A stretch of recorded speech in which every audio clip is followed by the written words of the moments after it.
But first, with 1 week till Election Day, President Biden joined Democratic efforts in Florida on Tuesday. He turned up the heat a bit while discussing Republican plans for Social Security and Medicare. Here's a bit of his speech outside of Miami. You've been paying your Social Security your whole life. You earned it. Now these guys want to take it away. Who in the hell do they think they are? Excuse my language.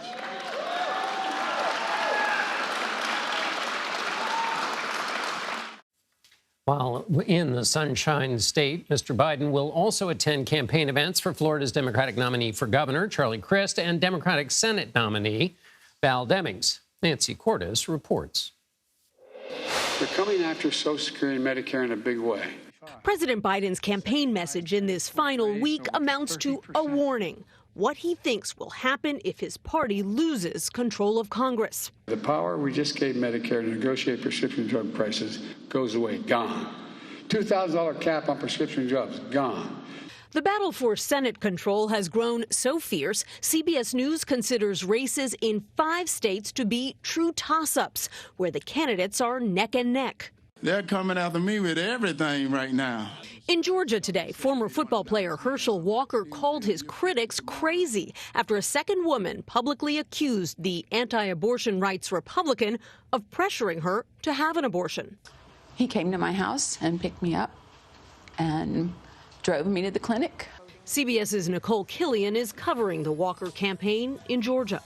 Here in Augusta, supporters of Herschel Walker say that they have scandal fatigue, while those who support his opponent, Senator Raphael Warnock, say enough is enough. But for independents who could be crucial in deciding this race, some are on the fence. You have to, think that there is some truth to it. A lot of people can say you did this and did that, but doesn't mean it's true. In Arizona today, the Republican Senate candidate Blake Masters got a boost in his bid to unseat Democrat Mark Kelly. A third-party Libertarian candidate dropped out and endorsed Masters. In Pennsylvania today, Lieutenant Governor John Fetterman insisted he is healthy enough to serve after suffering a stroke. No secret that I was going to miss some words. I was going to mush some words together. And as we've been very clear in the debate and during this interview, I've been using captioning. Fetterman, a Democrat, still has a slight lead over Republican Mehmet Oz. CBS's Robert Costa is in Pennsylvania. Suburban Philadelphia is a crucial battleground, and both campaigns are seeking out women voters. So when you see prices go up, how does that influence your politics? What makes you think about who's going to do the best job? Do you believe abortion rights will galvanize Democrats? I think so, especially women. And joining us now is CBS News Chief White House correspondent Nancy Cordes and national political correspondent for Time Magazine, Molly Ball. Nancy, I want to start with you. I know you're in Florida, but I want to go to Iowa for a second. This is an ad we're going to listen to from an Iowa Democratic Congressman, Cindy Axne, that Punchbowl reported on. She's in the 3rd District in Iowa. This is the top of her ad. None wants you to think he's running against Joe Biden. I've got news for you, Zach. You're not. I'm a mother and a small business owner. She's saying, Nancy, that her opponent is not running against Joe Biden. Her opponent is running against her. So does that explain why Biden is in Florida and not in battleground states like Iowa? I think what it shows is that President Biden made a promise, a very public promise, and that he had to keep it. He was asked by the Democratic gubernatorial candidate Charlie Crist a couple of months ago whether he would come to the state to campaign before Election Day, and he said yes. And that campaign swing got postponed because of Hurricane Ian. So this is basically President Biden putting his money where his mouth is and coming to Florida after he was asked to do so, even though the polls indicate that it would really be quite extraordinary for either Val Demings, the Senate candidate, the Democrat, or Charlie Crist, the Democrat running for governor, to make up the difference that they are experiencing right now. In fact, if you just look at the difference in cash on hand, you start to get a sense of how much Crist is struggling. The incumbent governor, Ron DeSantis, in that state still has $94 million in the bank to spend. Crist has $4 million. Yowza. Molly, you just came back from Nevada, where former President Barack Obama is speaking on Tuesday. It is the seat that Democrats are most worried about losing in the Senate with Senator Catherine Cortez Masto. But there are also Democrats in the governor's office and Secretary of State's office that Democrats may lose. What happened to the state of Harry Reid that was a Democratic stronghold?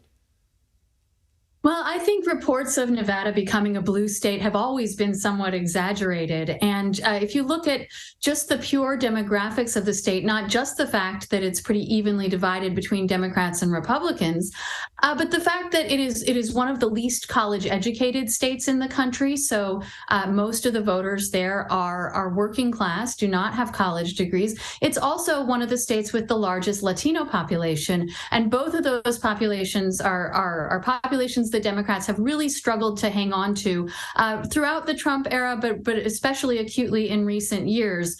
So you have, working class voters of color that Democrats have struggled to find the right message to keep, and Republicans have capitalized on that. So it's also a state that's really struggling economically at a time when the economy and inflation are top issues. Gas in Nevada is almost $6 a gallon, more than $1 more than it is in the national average. So all of these factors have combined to make, as you said, Senator Catherine Cortez Masto probably the most endangered Democratic senator. And the Harry Reid I was talking about, it was, of course, the former Senate Majority Leader from Nevada. Nancy, President Obama is going to the battleground states, Nevada, Georgia, Wisconsin, Michigan.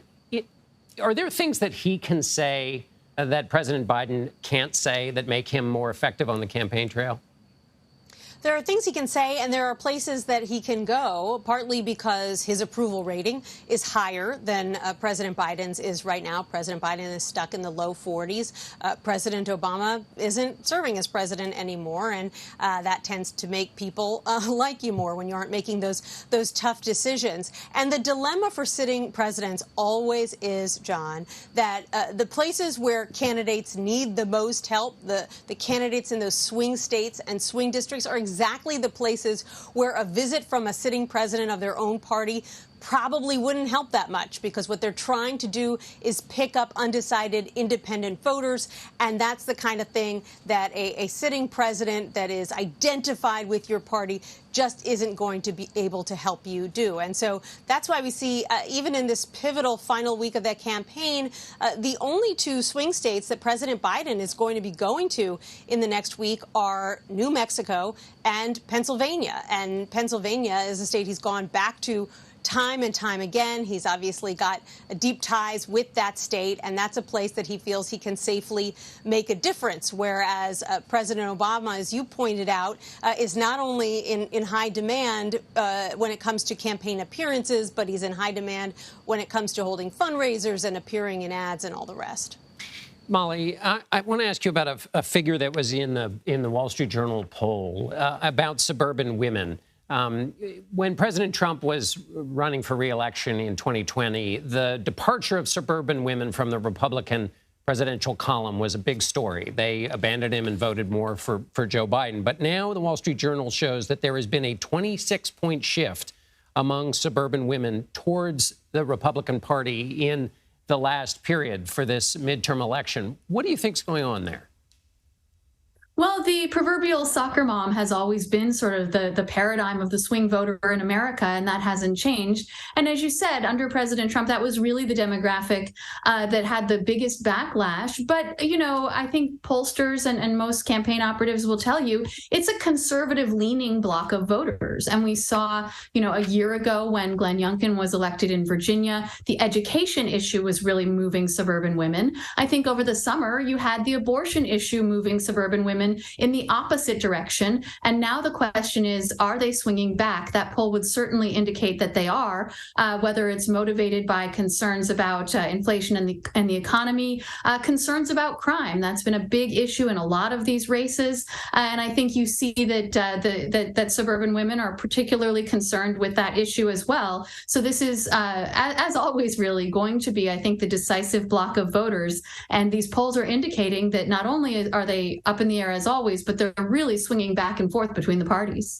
Finally, a question for both of you, since we're so close to Election Day. Is there a particular question that you want answered or you're looking for an answer when we finally get results and it's not just polls, but actual votes being counted and wins and losses? What question, Nancy, would you like to see get answered? I'm so curious, John, how much the abortion issue is going to factor into these races at the end of the day. I mean, that has been this huge question ever since the Dobbs decision back in the summer, when there was this huge outpouring of outrage, and anecdotally we heard about women signing up to vote for the first time. Obviously, it had a big impact in that referendum in Kansas, but more recently we've seen polling like the one that you just pointed to, which is really eye-popping, a 26-point swing in suburban women just since August. That's really unbelievable. And then other polling that shows that abortion has really dropped out of the top 5 issues of concern to voters. So I'm really curious to see whether those stories about women signing up to vote for the first time in droves really do have an impact, or whether this was an issue that Democrats continued to focus on after the electorate, by and large, had moved on.